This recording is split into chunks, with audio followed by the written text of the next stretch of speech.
Hoy la DEA anunció una operación masiva contra el narcotráfico conectada a un cártel mexicano. 19 personas enfrentan cargos federales, entre ellos residentes de Washington y extranjeros. No fue una redada normal, fue una declaración de guerra. En 48 horas, 800 agentes federales desmantelaron el imperio del cártel de Sinaloa en suelo estadounidense. Bienvenidos a Cartel y Caos. El amanecer rompe sobre Seattle. Las calles parecen normales, familias durmiendo, tráfico tranquilo. Pero en ese momento, helicópteros federales ya sobrevuelan la ciudad desde todas las direcciones. Almacenes, puertos, casas suburbanas, puertas siendo derribadas, calles selladas. Lo que nadie en Seattle sabía es que el cártel de Sinaloa había establecido una célula de comando en el corazón de la ciudad, y hoy, esa célula caería. La Operación Limpia América había estado en movimiento durante 18 meses. Una ofensiva conjunta de la DEA e ICE, construida sobre meses de vigilancia, interceptaciones telefónicas y mensajes encriptados descifrados, docenas de redadas, cientos de agentes, toneladas de sustancias ilegales incautadas. Si crees que las fuerzas federales deberían intensificar estas operaciones contra organizaciones criminales transnacionales, dale like antes de que revelemos cómo una emboscada desató la contraofensiva más grande en una década. La operación comenzó 18 meses antes en un pueblo fronterizo del suroeste estadounidense. 9 ciudadanos americanos habían sido emboscados y asesinados por sicarios, 3 madres y 6 de sus hijos, todos muertos. El ataque fue diseñado como advertencia, pero para los agentes federales fue algo mucho peor. Fue una declaración de guerra. Los investigadores encontraron casquillos de bala, placas de vehículos quemadas y teléfonos celulares incinerados. La evidencia revelaba la verdad. No fue un crimen aislado. Fue el primer eslabón en una cadena criminal que se extendía profundamente dentro de Estados Unidos. Desde ese día, las fuerzas especiales comenzaron una de las investigaciones más grandes de la historia moderna. Después del asesinato, la investigación nunca se detuvo. Lo que comenzó como una sola emboscada desató una de las investigaciones federales más extensas de la historia moderna. La investigación se expandió como un mapa de guerra. Los centros de inteligencia federal se iluminaron con movimiento en Arizona, Washington y California.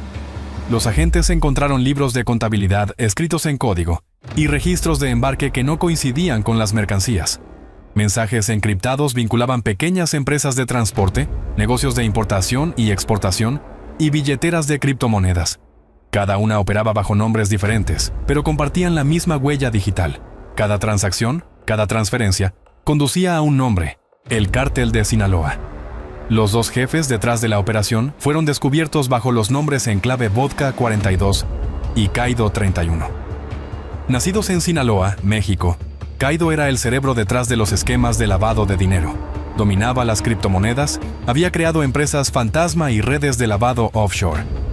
Esta no era una pandilla operando desde el exterior. Era una organización viviendo en el corazón de América, usando empresas de transporte, almacenes y pequeños negocios de importación como fachada. Estaban envenenando a estadounidenses con millones de dosis de estupefacientes. Los agentes pronto se dieron cuenta de cuán profundo corría el peligro oculto. Compras encubiertas revelaron producto colombiano mezclado con material altamente letal, también conocido como producto rosa, un veneno diseñado para atacar directamente a la juventud estadounidense. Peor aún, estas transacciones ya no ocurrían en calles oscuras. Sucedían en teléfonos, dentro de aplicaciones de mensajería, donde los pagos se realizaban en criptomonedas y las entregas se rastreaban como compras en línea. Los pedidos se hacían en segundos, las entregas llegaban en días. Para cuando los investigadores rastreaban el primer envío, el daño ya estaba hecho.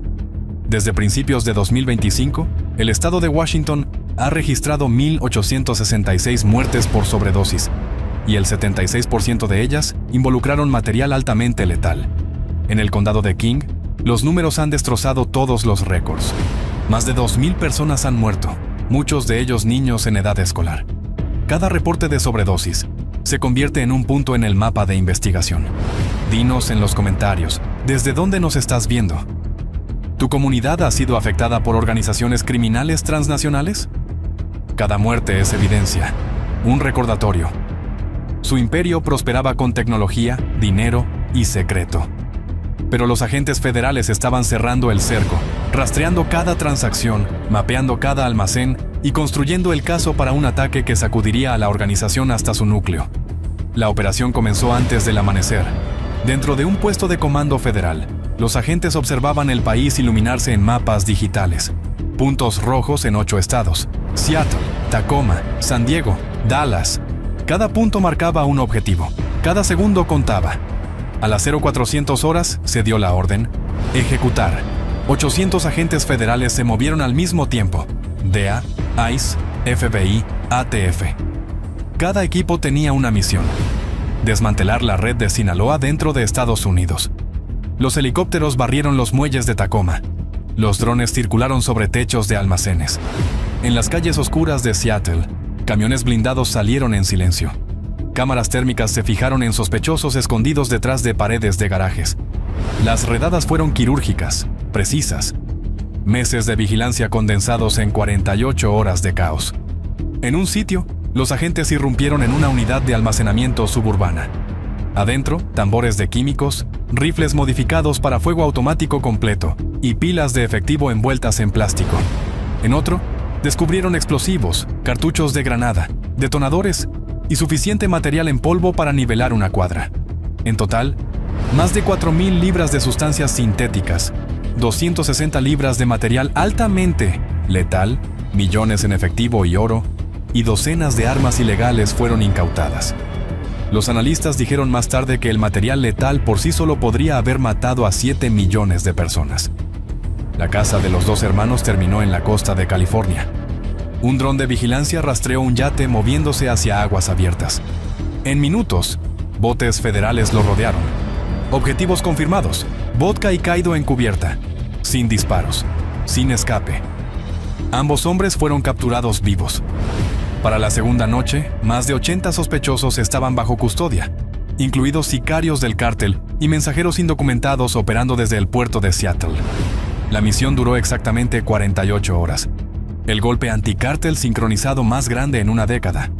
Cuando el amanecer rompió sobre el Pacífico Noroeste, el humo aún se elevaba de los almacenes. Los agentes permanecieron en silencio, rostros iluminados por luces parpadeantes, mientras los camiones de evidencia se alejaban. Por primera vez, la célula de comando de Sinaloa dentro de Estados Unidos había caído. Pero todos sabían que la guerra estaba lejos de terminar. Las redadas habían terminado, pero las ondas de choque apenas comenzaban. En los días que siguieron, Seattle se convirtió en una ciudad al límite. Los agentes federales cargaban armas confiscadas y evidencia en camiones blindados, mientras helicópteros de noticias circulaban arriba. El video se reproducía sin parar. Almacenes quemados, efectivo incautado, agentes enmascarados conduciendo a sospechosos esposados.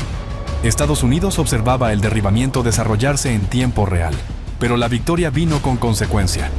Mientras ICE expandía sus operaciones para detener a inmigrantes vinculados al cártel, el gobierno de la ciudad de Seattle contraatacó. El alcalde Bruce Harold tomó el podio, su voz calmada pero desafiante. Seattle no se convertirá en un campo de batalla para el exceso federal. Defendemos los derechos humanos y el debido proceso.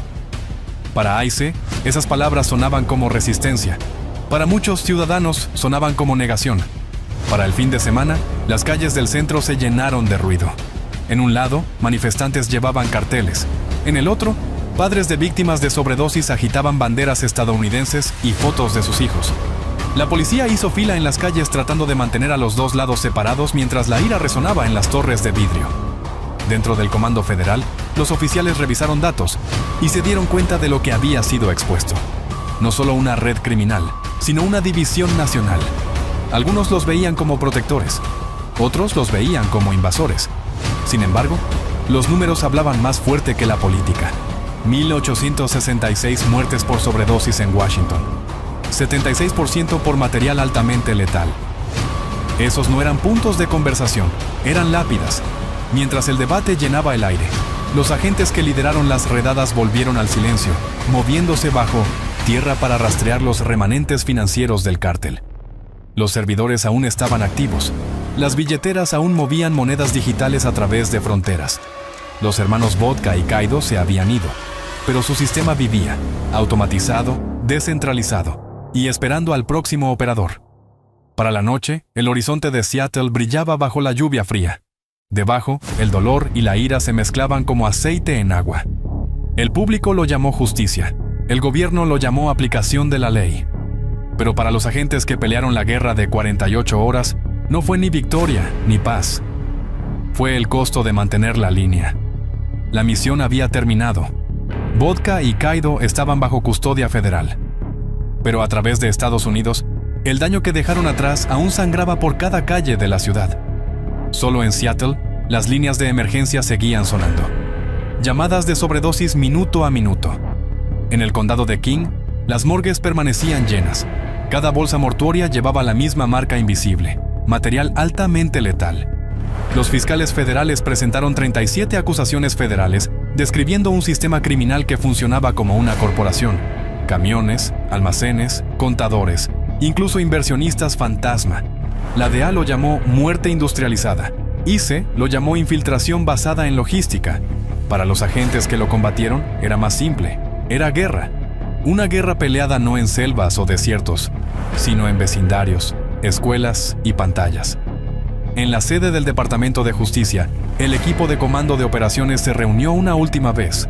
Las pantallas aún brillaban con mapas y flujos de datos. Incluso con los hermanos desaparecidos, el dinero continuaba moviéndose. Billeteras de criptomonedas aún activas, rutas aún adaptándose. El cártel había evolucionado en código, y Estados Unidos tendría que evolucionar más rápido. Sin embargo, en medio del agotamiento y el dolor, había orgullo. Habían desmantelado la red de Sinaloa más grande jamás encontrada dentro de Estados Unidos. 7 millones de dosis letales detenidas antes de llegar a manos estadounidenses. 800 agentes hombro con hombro en 8 estados en un golpe sincronizado. Un director senior de la DEA se presentó ante la prensa. Su voz era calmada, deliberada. Esto no es el final de la lucha, pero es prueba de que Estados Unidos aún vigila. Protegemos a nuestra gente y contraatacamos. Afuera, los vientos del Pacífico barrían los muelles donde comenzaron las redadas. El horizonte de Seattle brillaba sobre la bahía. Tranquilo otra vez por ahora. Pero detrás de esa tranquilidad estaban miles de hombres y mujeres listos para moverse en el momento en que la próxima señal iluminara el mapa. Pero lo que vino después, nadie lo esperaba. Dentro de un centro forense cibernético clasificado fuera de Cuántico, los analistas trabajaron a través de miles de dispositivos incautados. Laptops, teléfonos encriptados, incluso unidades de entretenimiento de 1900 en automóviles. Lo que encontraron fue peor de lo esperado. Los servidores del cártel no solo se comunicaban con México. Estaban hablando con servidores domésticos en Delaware, Texas e incluso Virginia, usando cuentas en la nube registradas bajo nombres falsos de startups tecnológicas. Una bóveda digital contenía más de 40 terabytes de datos, inventarios de almacenes, rutas de envío y libros contables bancarios escritos en código incrustados en los metadatos. Una frase aparecía una y otra vez: Protocolo Vena Roja. Los agentes se dieron cuenta de que esto no era el final de la red, era la arquitectura de comando, el marco diseñado para reconstruirse después de cada golpe. A través del país, células inactivas comenzaron a mostrar signos de vida nuevamente. Nuevas billeteras de criptomonedas se abrieron días después de los arrestos en Seattle. Los fondos se movieron a través de intercambios de Hong Kong hacia importadores fantasma en Los Ángeles y hacia patios de envío en Puerto Rico. El sistema se estaba regenerando. Dentro de la sede del Departamento de Justicia, un mapa de la sala de guerra parpadeaba con nuevas firmas de calor. Nodos pequeños, casi invisibles, iluminándose desde Florida hasta Chicago. Los datos no eran aleatorios, era movimiento deliberado. Alguien o algo estaba activando la red de respaldo. Los analistas federales rastrearon las señales a un relevo offshore al norte de Mazatlán. El cifrado del servidor coincidía con las claves de seguridad propias de los hermanos de Sinaloa. Quien tuviera acceso no era un imitador, era un infiltrado. Un nombre surgió del tráfico encriptado: Orión. Nadie sabía si era un nombre en código, un programa o una persona, pero la firma coincidía con un dispositivo que había hecho ping por última vez desde suelo estadounidense. La guerra que Seattle pensó que había terminado simplemente se había oscurecido. En el informe final, una línea estaba subrayada en tinta roja. La infraestructura del cártel permanece activa a través de canales de logística cibernética. Se recomienda escalamiento al enlace del comando cibernético. Dentro de horas del descubrimiento de Cuántico, la guerra se volvió silenciosa. sin disparos, sin humo, solo código. A las 0500 horas, la División de Operaciones Cibernéticas del Pentágono cobró vida. Pantallas parpadeando como campos de batalla en la oscuridad. Orión confirmado. Vena roja activa. Las palabras golpearon más fuerte que cualquier explosión. Por primera vez, la DEA, Seguridad Nacional y el Comando Cibernético de Estados Unidos se fusionaron en un grupo de ataque unificado. La misión, Operación Señal de Hierro. Su campo de batalla no era tierra ni mar.